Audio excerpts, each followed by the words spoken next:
verwerken. Ja. Ook goedendag Elina, herinner je ons nog? We waren samen op de basisschool. Oh ja, natuurlijk, Alfred en George, hoe gaat het met jullie? Oh, goed. Maar jullie stinken dat slecht voor je neven. Jullie zijn toch niet uit illegaal gestoken, nietwaar? Ah, nee, we komen net terug van de vuil. Weet jullie het nog? Mijn neus, ik ruik alles. Maar trouwens, ik moet weg. Ik ga kruiden plukken voor stoker hebben het bouwen. Zullen we elkaar nog eens zien? Ja, zeker, beregeld.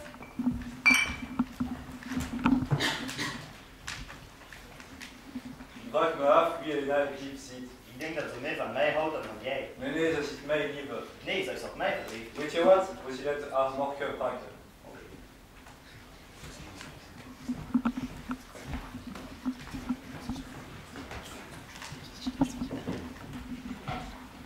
Oh Charlotte, vind je dat ik Alfred en George heb teruggezien? Oh ja, ik kreeg die nog maar zo zeer goed. Ik zie ze graag.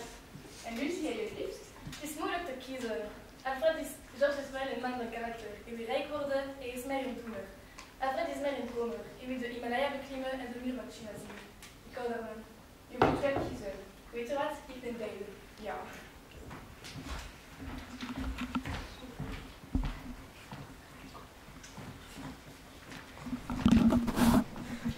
Het terugblikken op het platteland. Broccoli.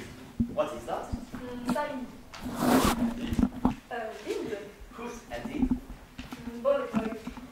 En dit? Makkelijk. Roosmarijn. Oh, ik zit onder de indruk. Ja, ik ben net zoals mijn vader. Elina, ik wil je een vraag stellen. Ja, ik ben waar. Wie zie je lief? Waarom vraag je dat nu? Ik wil het weten, naar wie gaat je voorkeur? Alfred. Waarom zeg je dat niet? Dat is mijn broer. Meen je dat? Oké, dan dat zien.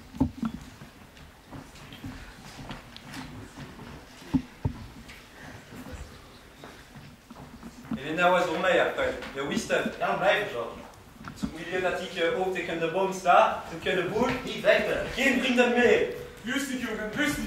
Kijk, ik heb een brief voor jullie twee.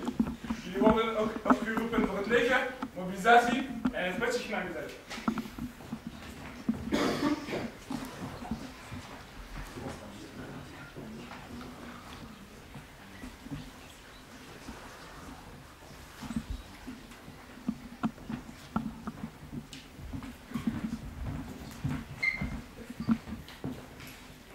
Voorzitter, George, ik hoop dat jullie dat tot jullie wel in het fort van Egon niet uitkomt. Oh, dank je, Charlotte. Hé, ben jij Thieu? Thieu Verdun. We speelden samen op de voetbalclub. Ja, ja, zeker. George Rekmans! Ja. Wat een toeval! We zijn dus samen gemobiliseerd. Ja.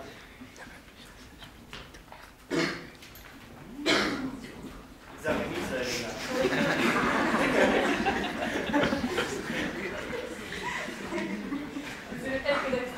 Ja, ik zal je ook elke dag kruiden sturen voor onze liefdeselixier. We zullen de perfecte Geneve uitvinden.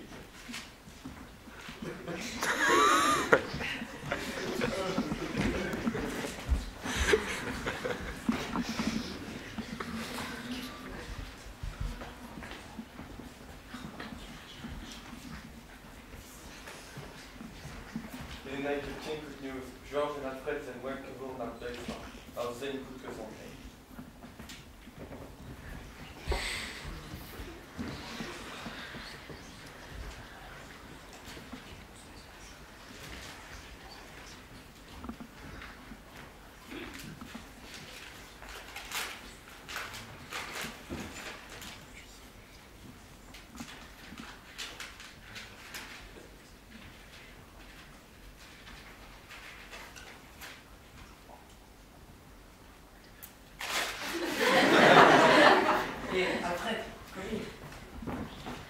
Kijk voor George, hij is een verrader. Hij werkt voor de Duitsers. Waarom zeg je dat? Dat kan ik je niet zeggen, maar let op. En weet je dat je brieven van Helena krijgt. Maar George leest ze en verbrandt ze. Oh, godverdomme!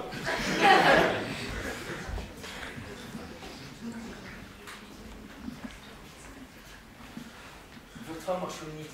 Hij ligt altijd en is altijd aan het foefelen. Ja, hij is jaloers op mij, want hij is een Waals en door de familiepolitiek van de Duitsers worden we een beetje beter behandeld dan hem. De Duitsers hebben een verplicht voor de lucht voor jullie te zijn.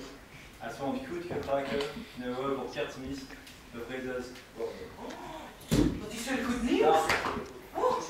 Ja. Kun je me het adres van Charlotte geven? Oh ja. Ik zou er graag mee doen. Ja, ja, natuurlijk. Geen probleem.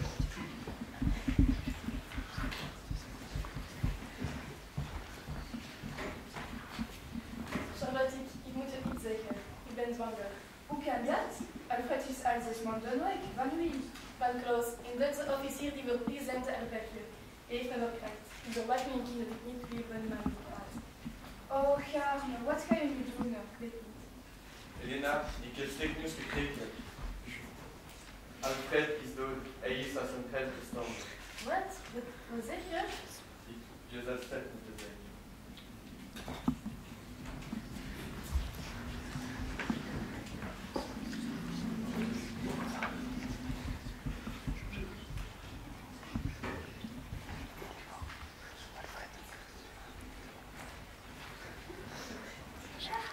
Oh, Jean, je bent met de welkom teruggekomen.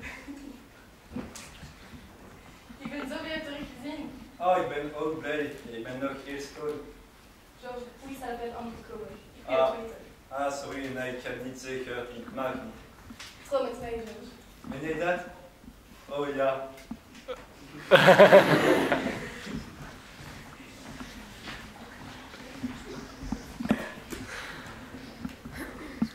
Ik heb een voorstel voor jou, George. Kan mij ons verkennen? Oh, ja. Maar ik moet je iets zeggen. George en ik gaan trouwen. Ouais, proficiat. Ik ben blij door jullie twee. Jullie verdienen het. En ik ben zwanger. Wat? Echt?